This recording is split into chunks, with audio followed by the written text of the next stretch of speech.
Nous allons maintenant étudier le centrage et le palpage sur la machine Nidec.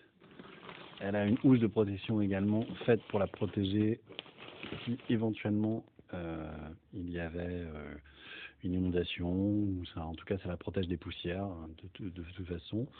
Alors on va chercher où se trouve l'interrupteur pour allumer cette machine. On voit bien que c'est une machine qui sert à palper puisque le palpeur se trouve bien ici. C'est l'endroit où on va venir positionner notre monture. Donc on cherche, on ne trouve pas sur les côtés d'interrupteur, on va regarder derrière et hop, on le trouve à l'arrière sur le côté gauche. On allume donc la machine, on la laisse initialiser tranquillement. Surtout, on ne positionne rien qui pourrait la gêner, on la laisse faire son cycle d'initialisation. Et à partir du moment où elle va nous afficher, vous voyez, il vous prévient d'ailleurs de ne pas poser quoi que ce soit. Donc à partir du moment où elle nous affiche cet écran, ça veut dire qu'elle est prête à palper une monture. Donc on va venir positionner une monture dans les morts du palpeur. Vous voyez, en fait, vous avez deux petits tétons qui permettent de tenir la monture sur la partie basse, le cercle bas, et deux petits tétons qui viennent tenir le cercle haut de la monture.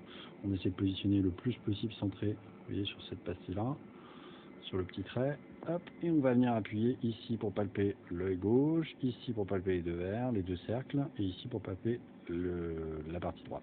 Donc on lui dit les deux, et c'est parti pour un cycle de palpage. Donc là il vous palpe le cercle de l'œil droit, ce qui fait qu'il est capable du coup de déterminer la cote A et la cote B de cette monture.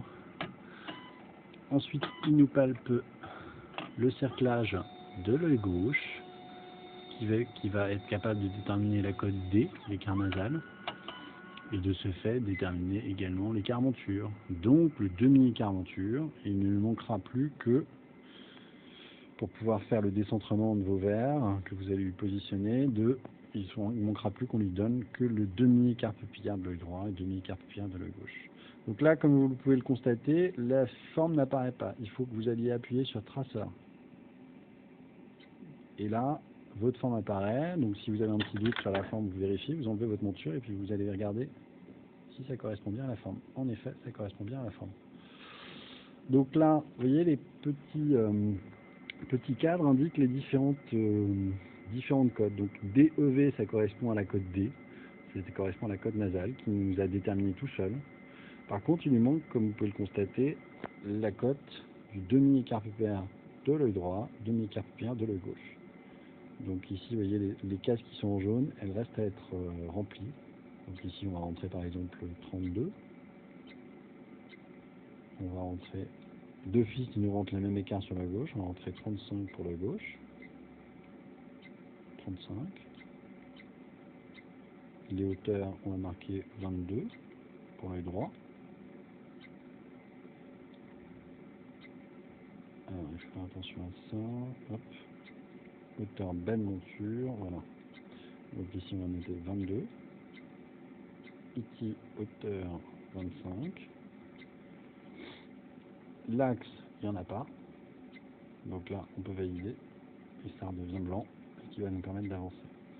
Voilà, donc pour le moment, c'est la chose qu'on va vous demander de faire, de pouvoir palper correctement la monture et de rentrer les données. Alors vous ferez bien attention ici à expliquer le verre organique, donc ça on verra après quand on va centrer le verre et on va le tailler. Ici vous voyez, on indique qu'on palpait une monture en plastique, ce qui était le cas. Si ça avait été une monture en métal, il aurait fallu noter cercle et métal, percé ou nylon, il aurait fallu noter l'un ou l'autre.